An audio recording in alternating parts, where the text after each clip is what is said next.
É na adolescência que a sexualidade ganha mais importância dentre as fases do desenvolvimento. Afinal, os hormônios estão no ápice. A série de análise hoje e seus personagens é a série britânica Sex Education. Roda a vinheta.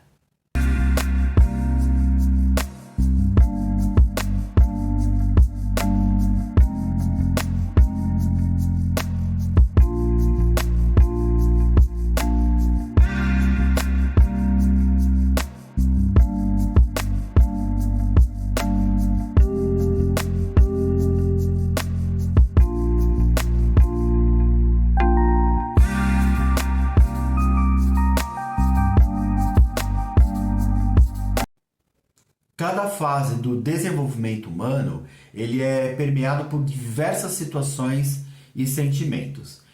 Entre eles, os desejos, as expectativas, que geram, sem sombra de dúvida, ansiedade, medos, frustrações e também muitas realizações.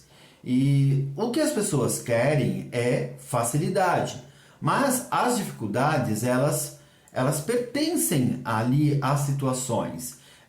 E muito do que a gente introjeta como certo, como errado. E essas dificuldades, elas acontecem porque a gente não entende alguns aspectos psicológicos, principalmente biológicos e sociais. E infelizmente esse último ele é também voltado para uma questão de fundamentalismo, valores morais. E aí isso interfere numa questão conservadora, muitas vezes pela família, que não explica, não acompanha.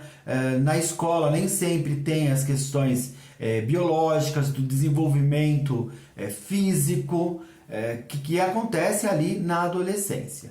Então, é isso que nós vamos abordar hoje também.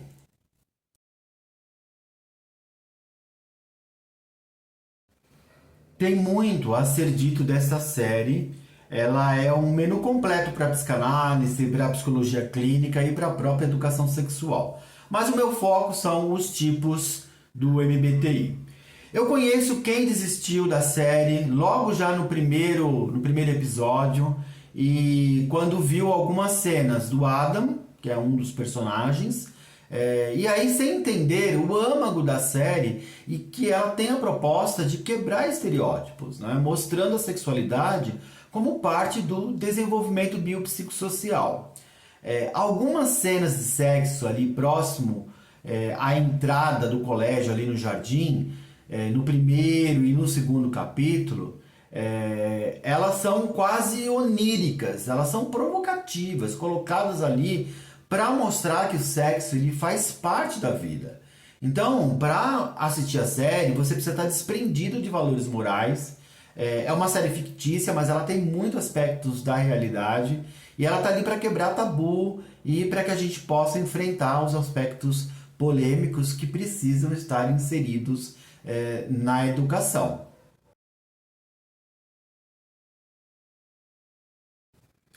Então, às vezes, essa crítica muito grande, ou pela série, pela característica da série, ou às vezes até o desinteresse pelo sexo, existe uma questão de sublimação. Isso às vezes acontece em alguns países, né? Eu assisti uma reportagem falando sobre isso, e só que você observa que os jovens naquele país, ele sublima aquilo, ele desloca aquilo em contos, em artes, porque é socialmente aceitável. Então isso às vezes também acontece. Agora, claro, tem pessoas que não têm interesse por esse tipo de série e ponto. Mas todos nós passamos pela sexualidade na adolescência, ok? Então isso que é importante, que a gente desmistifique esses conteúdos e a gente entenda. E a família, as relações familiares precisam ajudar neste processo, porque é uma questão de você respeitar a liberdade de ser do seu filho, do adolescente, ali, de quem você ali é responsável. Então, isso tudo faz parte do processo. Senão a pessoa acaba somatizando e isso é bem complexo, né? Então a gente precisa entender a história de vida, a construção dos personagens e o objetivo da série, para que a gente possa entender todas essas experiências e a gente conseguir entender a proposta. E ela ganhou prêmios, não é por acaso. A série ganhou vários prêmios, inclusive de comédia, porque ela sabe colocar aquilo de uma forma muito leve. Então, no primeiro episódio, segundo, talvez seja um choque, mas a série no decorrer, ela é muito, muito suave e ela mostra todo o processo, toda a sexualidade de uma forma extremamente natural. Então, passe pelo primeiro e segundo episódio e eu tenho certeza que você vai apreciar a série. Fica a dica.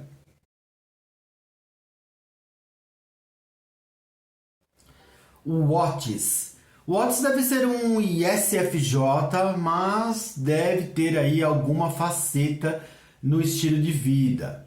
Então vamos entender. Enquanto que os J's, eles são mais lineares, os P's eles são mais soltos, desprendidos. Agora a gente precisa entender que o What's, ele também vai desenvolvendo alguns complexos no decorrer da temporada. Então isso me faz entender que ele possa ter alguma faceta do P aí.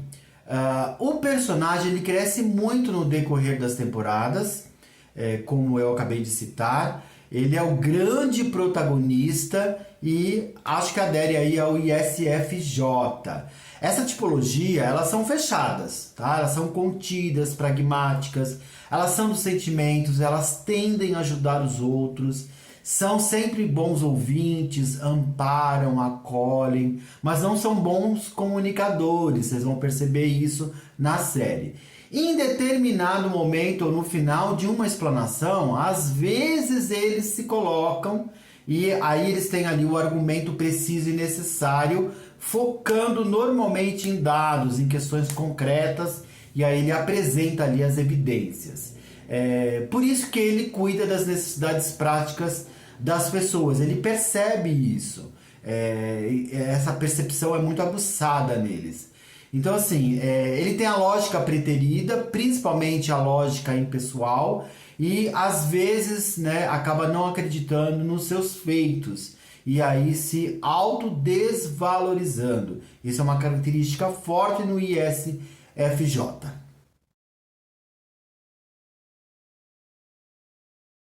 A Maeve, a personagem, ela tem muitos complexos, mas não me parece que esses complexos eles estejam distantes aí do ego.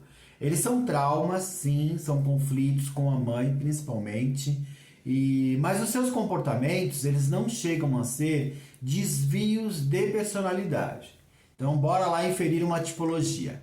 Ela deve ser uma ISTP, ela é adaptativa, ela é de pensamento introvertido também como o Otis, só que pretere seus sentimentos e conflitos aí mais íntimos. Essa tipologia ela lida com as situações de forma muito tecnicista, escondendo e aí camuflando, negando traumas afetivos do passado, ou mesmo empurrando para o inconsciente. E a vida adulta se apresentou a Maeve desde muito cedo, então ela enfrentou com os recursos que ela tinha na mão. Então precisamos entender essa personagem. Eles são reservados, pragmáticos, lógicos, independentes, livres, e essas características unidas levam a essa tipologia a ser muito adaptativa no sentido de lidar com a realidade de forma prática e técnica, como eu falei, tendendo aí a identificar um problema, apresentar uma solução técnica, não emocional, e no final do primeiro episódio a gente já tem aí a primeira solução para ela ganhar uma grana e virar empresária na clínica clandestina do Otis. Assistam, vai lá, você vai assistir essa série, e se você já assistiu, volta no primeiro, segundo episódio, que é muito, muito, muito legal. Continuando a falar da Maeve e dos ISTPs. Eles são adaptativos, como eu citei, eles tendem aí a ser pouco perseverantes, É por isso que a Maeve, ela está nos bastidores da clínica do Watts. Por isso que eu estou, inclusive, aqui reforçando. Os ISTPs, eles pegam muito atalhos, eles sempre têm uma solução, mas eles fazem essas questões, né, de buscar aspectos pragmáticos. Agora, fazendo uma análise da personalidade da Maeve, das pessoas, ela precisa muito ser ouvida, ela precisa ser acolhida, porque a princípio lhe falta muitas questões de acolhimento. Como ela é muito técnica e ela acaba, né, preterindo, e a função inferior dela acaba sendo essas questões do sentimento, ela precisa ser ouvida, ela precisa ser acolhida, ela precisa ter alguém ali que mostre para ela esse outro lado que está na sombra, muito na sombra. E isto por isso que eu estou aqui, inclusive, ampliando a interpretação da Maeve, da personagem e do ISTP. Isso acontece muito com eles.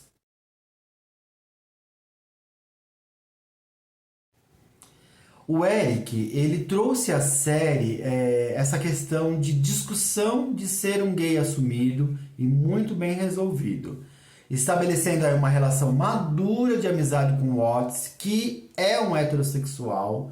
Então, assim, ampliando a consciência do Watts, ajudando ele com as suas descobertas e as suas dificuldades.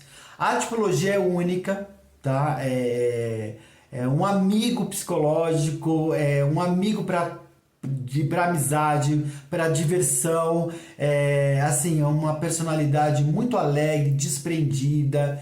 E a personalidade do Eric lida muito bem com a questão da diversidade e essa questão social. É um personagem incrível, ele protagoniza e mostra essa questão da possibilidade que cada pessoa tem e o respeito à sua essência. Então ele provavelmente é um ESFP, que é um perfil entusiasmado, um perfil muito latino, um perfil muito brasileiro também, nem tanto. Os brasileiros são mais ESTPs, muito extrovertidos, dos 5 sentidos, pragmáticos, livres, curtem a vida. E o seu astral, ele é tão contagiante que isso é muito legal. Eles costumam, às vezes, passar pelos problemas e de forma também muito pragmática. Observem. E eles também são bem articulados, interativos, inquietos, imprevisíveis e respeitam os seus sentimentos. Eles primam pela liberdade de expressão. Então, assim, eles são focados nessa questão em desfrutar o melhor da vida, a companhia dos amigos é importante, então ele vive o mundo real, mas como muitos ESFPs, eles não gostam de neuras, subjetividades, então às vezes eles não toleram lidar com algumas frustrações, têm dificuldade aí de aspectos mais lógicos em determinadas situações, tá? Sem spoiler, a cena do piquenique, a cena da ponte, tá? Lembram dessas cenas para quem assistiu? O Eric, ele é um ESFP, então ele precisa viver tudo intensamente. Os ESFPs, eles tendem a ter muita ênfase no prazer sensorial e muitas vezes eles são imediatistas. Então, quando ele experimenta a sexualidade, imagina agora, né, na adolescência, para ele, ele quer sentir tudo e tudo de uma vez, ele quer se descobrir. Então ele está descobrindo todos esses sentimentos. Entendem o comportamento do piquenique e na ponte? Aí para algumas pessoas que ficaram frustradas com algumas decisões dele. Dei spoiler? Acho que não.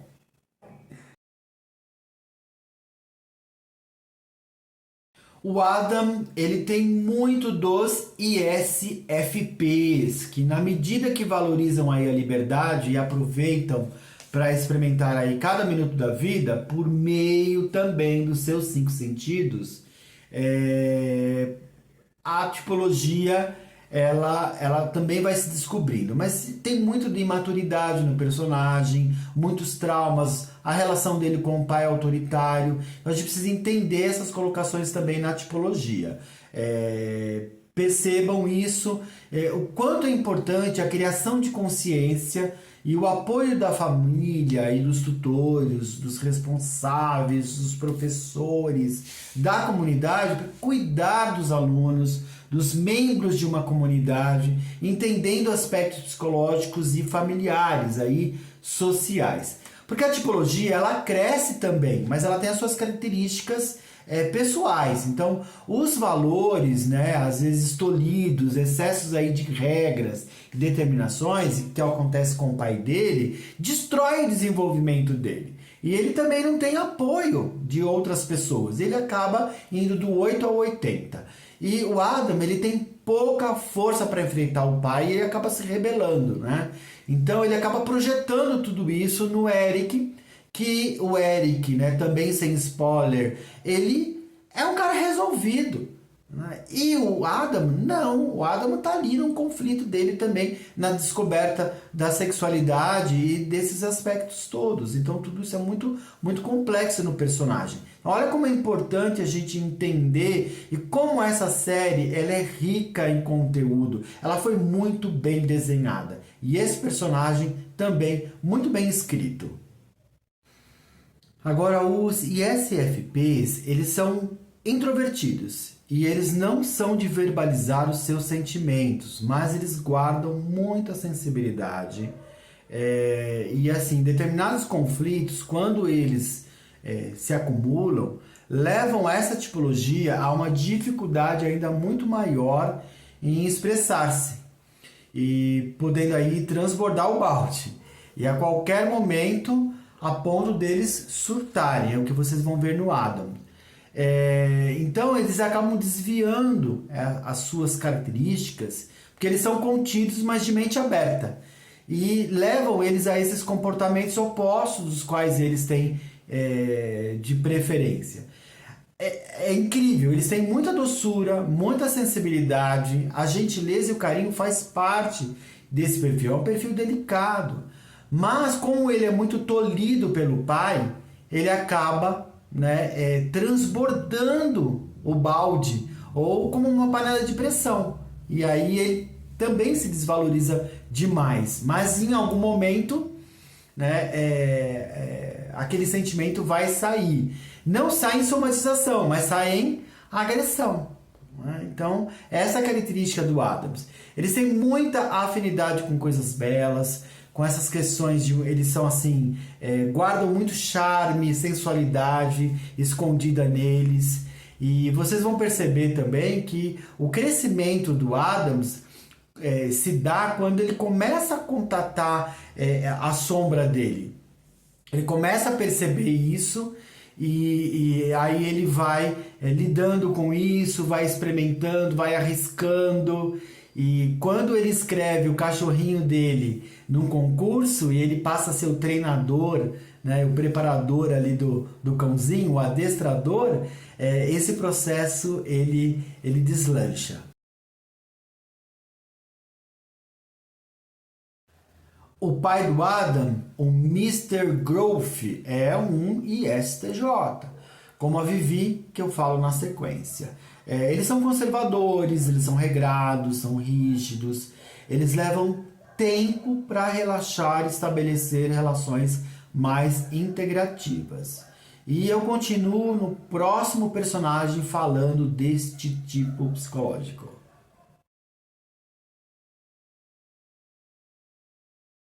A Vivi também é uma ISTJ.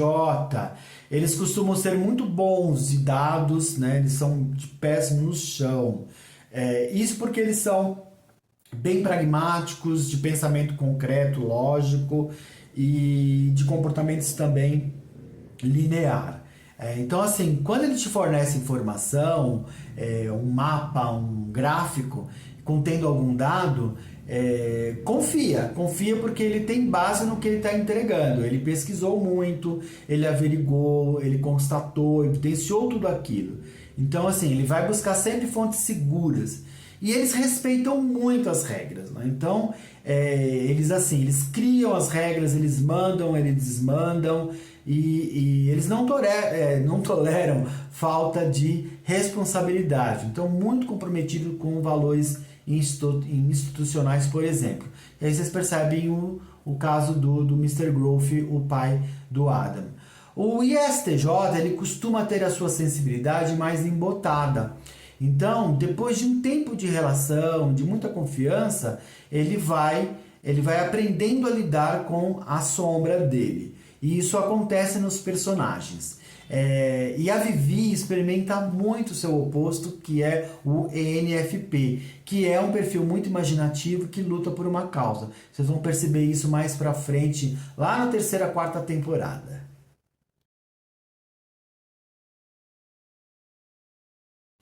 O trabalho sempre foi mais importante para a doutora Jean do que o acompanhamento de fato e o suporte ao filho, tá? Então, assim, isso porque ela é uma ENFJ e eles tendem, às vezes, a idealizar as relações. Então, ela prioriza a vida de seus clientes, claro, mas também de seus amantes, e em detrimento à atenção ao filho. Então, é uma característica muito dessa tipologia. Então, assim, ela não é uma pessoa, é uma personagem, então por isso que eu faço essas colocações. Ela tem a realidade preterida, né? E a lógica também, tudo ali, as coisas na função inferior. Então, assim, a doutora Jean, ela é uma mulher cheia de idealizações, de sonhos, expectativas e de necessidades. Então, eu acho que na segunda maternidade, dando spoiler aí, ela acaba lidando com essa realidade, com esse pensamento lógico que está lá, na sombra. E eu acho que ela não teve uma depressão puerperal. Eu acho sim que, eu não sei como que foi o andamento da série, a construção dos produtores, mas no meu entender como tipo psicológico, ela está experimentando a sombra dela, né? No fato, ali, na realidade da maternidade. Então, assim, por quê? Porque os ENFJs, eles são idealistas, e aí o comportamento oposto dele é exatamente esse choque com a realidade, né? Então ela cai ali meio que numa depressão. A produção pode ter colocado como uma depressão puerperal, né? Ela está ali também, né, com mais de 40 anos. Então, mas existe essa questão do choque da realidade. Como ela está aqui na dominância, numa questão idealista, o oposto dela, o que é a sombra dela? A realidade. Né? Então eles tendem a ser muito parciais nas suas relações. Protegem muito, defendem muito, sem aplicar uma lógica ali do que está acontecendo. Faz sentido? Se tiver dúvida, me pergunte. Então vamos lá falar um pouco mais dessa tipologia. Então, assim, ela é regada por otimismo, desde os processos das construções das ideias até a própria ação, quando ela é ali implantada, tá? E esse excesso de idealismo ignora o detalhe. Então perde a questão da lógica das situações, principalmente se tiver pessoas próximas ali envolvidas, que é o caso dos seus namorados. Existe ali, sem dar spoiler, pessoal, ela tem várias relações e ela tem um filho. Então, olha o que se passa na cabeça dela, tá? Então, fica aí o entendimento da personagem e por que eu associei ela a um ENFJ, ok?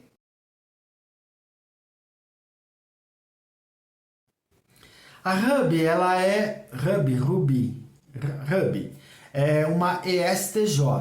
Essa personagem, ela tem muita maturidade, tá? Então, assim, e componentes muito egocentrados, né? E que precisam ser ali separados da tipologia. Então, assim, o ESTJ, ele consciente, ele é firme.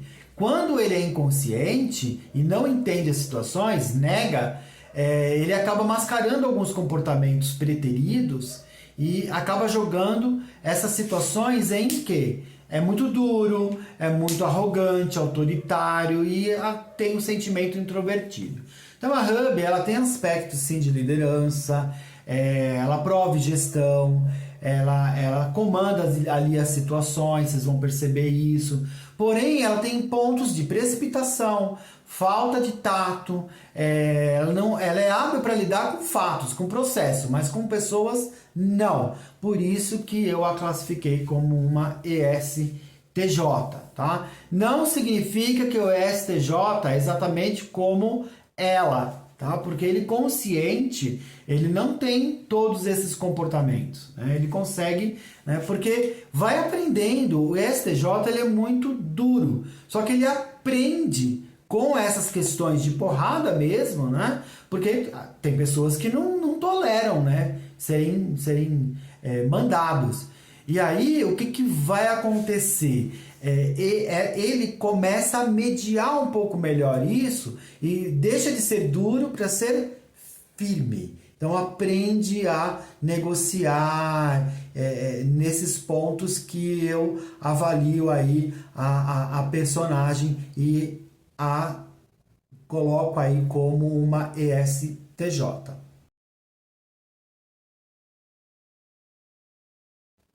A Lily, eu adoro a atriz que a interpreta.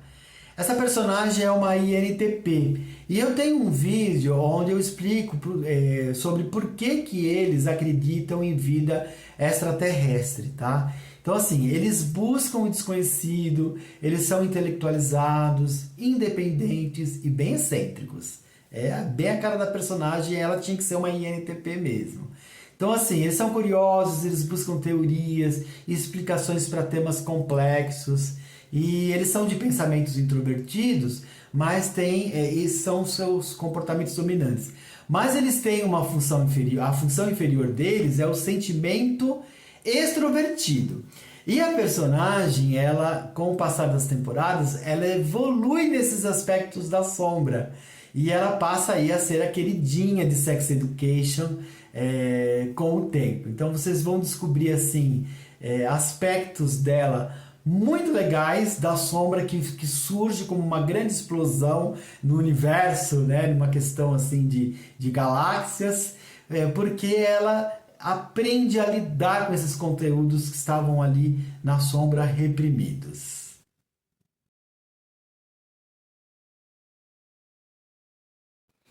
O Isaac ele é um ENTP, ele tem uma questão aí de estabelecer aí conectividade e causa um impacto, né? Eles são imaginativos, bem criativos, são ligados aí a novas ideias e possibilidades, e só que também deixam de perceber contribuições dos outros e não se concentram muito em fatos, acabam dispersando. Então há uma certa arrogância, sim, na tipologia, mas na verdade eles viajam nas ideias e eles acabam se abstendo aí da realidade prática e da questão sentimental da vida e às vezes das pessoas, por conta dessas questões de implantação de ideias.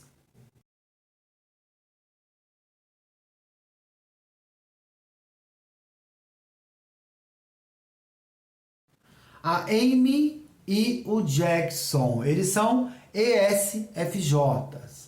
Eles têm essa questão de afiliação, eles se integram muito às necessidades das pessoas, normalmente são representantes na escola, e são muito calorosos, empáticos, defendem ali a comunidade, o colégio, são representantes, né, como eu falei, e eles gostam de manter as coisas sempre muito bem e a felicidade por perto.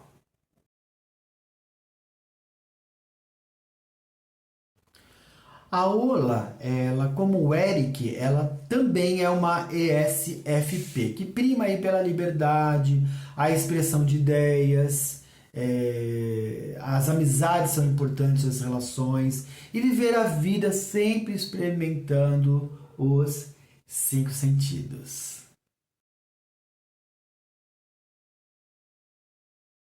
O Colin é um dos professores. Claro que ele é um ENFP. Ele é descontraído, super imaginativo, informal, diferentão e assim, tem excelentes ideias, soluções, possibilidades, porém, nem sempre entendidas ou aceitas pelos pragmáticos e realistas.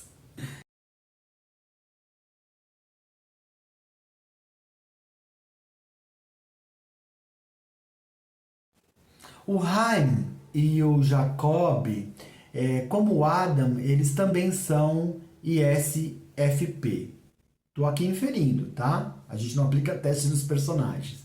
Mas eles, assim, eles primam pela qualidade dos seus sentimentos, as experiências mais íntimas, não gostam de ser tolhidos e são, assim, contidos, mostram às vezes dominação por parte do outro, mas se engana quem acha que eles são dominados, porque por trás desse ar contido mora uma mente absolutamente aberta, que pode a qualquer momento se rebelar ou se revelar, pronto aí para satisfazer as suas mais íntimas necessidades. É isso. Até o próximo vídeo.